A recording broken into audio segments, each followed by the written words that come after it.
पाकिस्तान में कल दहशतगर्दी के दो बदतरीन वाकयात हुए। एक वाक़े में हमारे 7 जवान ज़ख्मी हुए, तो लकी मरवत में गालिबन होने वाले दूसरे वाक़े में हमारे 7 सिक्योरिटी फोर्सेस के बहादुर जवानों ने जाम शहादत नोश किया। उनमें है कि एक सिविलियन बस के ऊपर हमला होता है, जो कि पिलग्रिम्स की बस थी, ऊपर हमला हुआ, आपने सीधा पाकिस्तान पे बात कर दी। लेकिन जो 7 पाकिस्तानी सोल्जर हैं, वो भी तो फिर पाकिस्तान ये कह सकता है कि हमें पैगाम दिया गया है कि नरेंद्र मोदी आ गया है, तो लिहाजा आपके फौजी जो हैं वो शहीद होते हुए कि Pakistan should not be keen to provoke India or in any manner whatsoever. They have got lots of things on their hand. कहा जाए कि एस्टैब्लिशमेंट की 76 साल मेहनत पर पानी फिर गया है। हुकूमत और एस्टैब्लिशमेंट के पल्ले कुछ भी नहीं रह गया, लुट गए हैं। ये मोदी साहब हलफ उठा रहे थे, तो उसी वक्त जो है वो ये बताया गया, पाकिस्तान को पैगाम दिया गया कि ये देखो आ गए हैं, हम दोबारा आ गए हैं मोदी साहब, अब बताते हैं तुम्हें, अब देखो क्या होता है, ये लो एक तोहफा हमारी तरफ से। सर, इनकी डोज इनके गुनाहों के हिसाब से नहीं मिलनी चाहिए। ये गुनाह करें ना करें, उनको डोज मिलनी चाहिए। ये गुनाह करें ना करें, ये आतंक।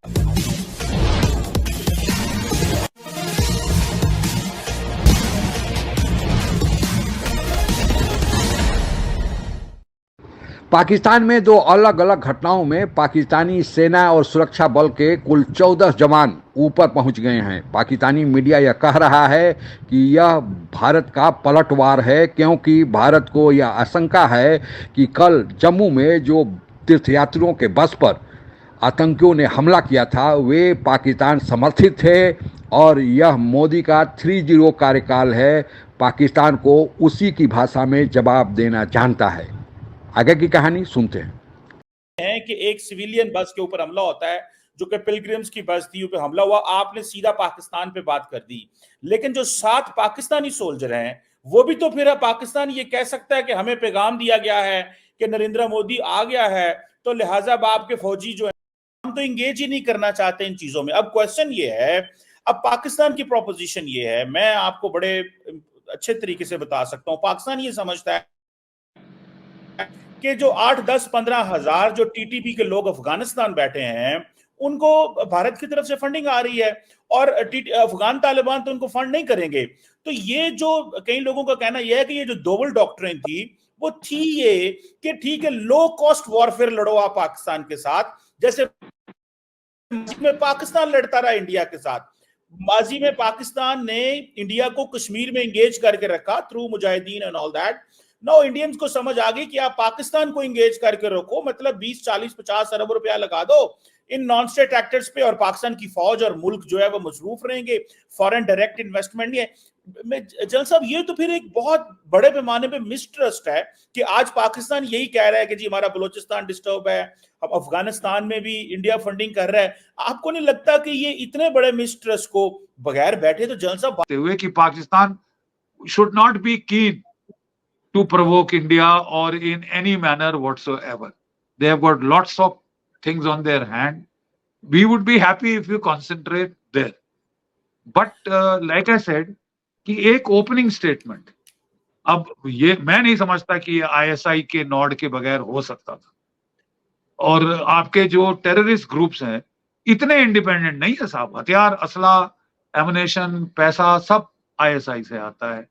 तो आईएसआई की नॉड के बगैर ये हमला होना, ये हमको तो फिजिबल नहीं लग रहा। आईएसआई की नॉड के बगैर, पाकिस्तान के आर्मी चीफ की नॉड के बगैर ऐसा सिग्नल भेजना, ये सिग्नलिंग का मामला है और ये सिग्नल खतरनाक है। जम्मू कश्मीर में एक बस पर दहशतगर्दों ने हमला किया है, गोलियां चलाई हैं और उसमें 10 से 11 हिंदू पिलग्रिम्स अपनी जान से चले गए हैं। दहशतगर्द वहां पर पहुंचे और उन्होंने बस के ऊपर गोलियां चलाई, उसके ऊपर हमला किया, तो उसके बाद बस एक खाई में जा गिरी, यानी जो नीचे जो जगह थी वहां पर जा गिरी। अच्छा, उसमें जो लोगों ने बात बताई है उसके मुताबिक उन्होंने उन लोगों को देखा है गोलियां चलाते हुए, और उसके बाद जो ड्राइवर था वो बस को संभाल नहीं पाया।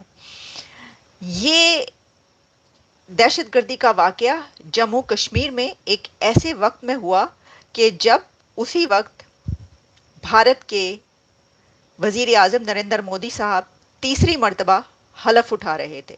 एक ऐसा हिस्टोरिक मोमेंट था उस वक्त कि पूरी दुनिया की नज़रें भारत पर थीं और उसी वक्त J&K जम्मू कश्मीर में ये वाला वाकया होता है। सर, इनकी डोज इनके गुनाहों के हिसाब से नहीं मिलनी चाहिए। ये गुनाह करें ना करें, उनको डोज मिलनी चाहिए। ये गुनाह करें ना करें, ये आतंकवाद करें ना करें। प्रधानमंत्री जी, मेरी आपसे एक विनती है, स्पेशली इन मोदी 3.0 जो आपने तीसरी बार कल शपथ ली है। सर, आतंकवादी घटना अगर ट्रेस बैक होती है पाकिस्तान को, भारत में कोई भी टेररिस्ट अटैक पाकिस्तान को ट्रेस बैक होता है sir, the guilty party is general Asim Munir और whoever is the army chief at that point in time, he is the guilty party. मैं बार बार ये कहता हूं, लोग मुझसे बड़ा डिसएग्री करते हैं कि तुम क्या बोल रहे हो, क्या बोल रहे हो। मैं सही बोल रहा हूं, मैं बिल्कुल एकदम सही बोल रहा हूं। आप इनके आतंकवादी मारते रहेंगे, ये और पैदा करते रहेंगे। सर, इनके पास हजारों लाखों मदरसे हैं पाकिस्तान में, इनके पास हजारों लाखों मदरसे हैं और एक मदरसा एक साल में अगर एक तालिब भी भेजे, एक स्टूडेंट भी भेजे एक मदरसा, ये अगले 100 साल तक भारत में रोज आतंकवादी भेज सकते हैं हजारों की तादाद में। पाकिस्तान में कल दहशतगर्दी के 2 बदतरीन वाकयात हुए। एक वाकये में हमारे 7 जवान जख्मी हुए, तो लकी मरवत में गालिबन होने वाले दूसरे वाकये में हमारे 7 सिक्योरिटी फोर्सेस के बहादुर जवानों ने जामे शहादत नोश किया। उनमें वो तो अपना फ़र्ज़ पूरा कर रहे हैं और बड़ी दिलेरी से कर रहे हैं, लेकिन जो पाकिस्तानी मिलिट्री इस्टेब्लिशमेंट के ऊपर बैठी लीडरशिप है और इस वक्त जो मौजूदा रजीम में वज़ीर आज़म और दूसरी कुर्सियों पे, मैं उनको डेमोक्रेटिक तो नहीं कहूँगा, लेकिन चलें पॉलिटिकल तो हैं, ये जो लोग बैठेंगे इनकी जिम्मेदारी है कि इनमें से एक एक जवान की जान को बचाने की पूरी कोशिश की जाए, क्योंकि हर जान जो है वो बहुत ही अहम है। ये पाकिस्तान के बेटे हैं, ये खून इतना सस्ते में नहीं है कि आए दिन दहशतगर्द जो हैं वो हमारे बेटों का खून जो है वो बहाएं।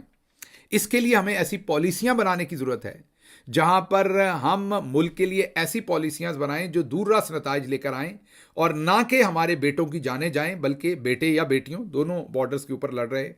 हमारी ख़वातीन भी अफवाज में शामिल हैं, तो हमें ऐसी पॉलिसीज़ बनानी है। जैसे इमरान खान हमेशा कहते थे कि हमने पराई जंगों में नहीं जाना, तो इसलिए पॉलिसी साजों को दोबारा सोचना चाहिए कि कहाँ पर हम ऐसी पॉलिसीज़ बना रहे हैं कि आप भी जब से होश संभाली, आप भी ये फॉलो कर रहे हैं। ये चिकन एंड एग स्टोरी, ये किसने शुरू किया, किसने रिएक्ट किया, किसने काउंटर रिएक्ट किया, किसने काउंटर का काउंटर किया। ये टिट फॉर टैट, नोक झोंक, ये बड़ी देर से चली आ रही है। In all humility I would say 1947 में जब आपने कश्मीर में लश्कर भेजे, तो ये शुरुआत आगाज आपने किया, तब से ये टिट फॉर टैट का मामला शुरू हो गया है। Now whether the chicken came before और द एग केम बिफोर, ये तो we can argue till the cows come home. You will have a point of view which is quite valid from your perspective. I'll have a point of view which is equally valid from our perspective. लेकिन कई चीजों की ना एक tokenism होती है।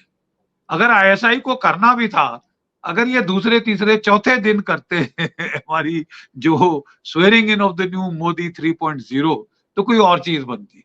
जिस दिन स्वेरिंग इन हो रही है, ऐसा इंसिडेंट करना ये मास कैजुअलिटी है। इसी 1 2 3 शायद लोग। आप अगर हमसे जुड़ा रहना चाहते हैं तो कृपया मेरे चैनल को सब्सक्राइब करें तथा बेल आइकन भी दबा दें ताकि नई वीडियो की जानकारी तुरंत आप तक पहुंच जाए। धन्यवाद। जय हिंद।